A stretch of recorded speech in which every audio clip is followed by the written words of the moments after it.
Konsisten naik podium setiap seri, Muhammad Zidane sahabat gelar juara umum FFA Open dan Campuran Open setelah tampil impresif pada seri pamungkas yang berlangsung di lapangan sirkuit Triton Point, Bandung, Jawa Barat.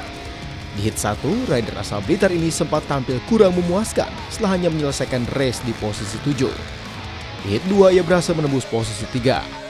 Bahkan Zidane kembali tampil sangat baik di hit 3 dengan menempati peringkat 2 dan menjadi yang terdepan di hit 4 dengan mencatatkan waktu tercepat 1 menit 55,387 detik. Hasil itu cukup membuatnya mengamankan podium tertinggi sekaligus keluar sebagai juara umum setelah mengumpulkan 115 poin dari 5 seri yang digelar musim ini. Dua juara umum seri dan juara umum nasional 2025.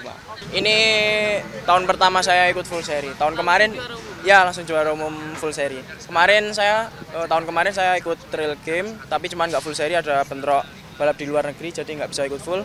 Tapi dominan kemarin sih satu-satu semua. Cuman saya nggak bisa full, jadi nggak bisa juara umum seri.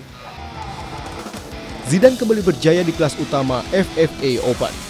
Ia mengoleksi 120 poin dari 5 seri yang diikutinya. Pesaing terkuatnya Asep Lukman tak mampu mengejarnya setelah hanya meraih 103 poin. Di peringkat ketiga ditempati Ananda Rigi Aditya dengan 96 poin. Tim Liputan Kompas TV, Bandung, Jawa Barat.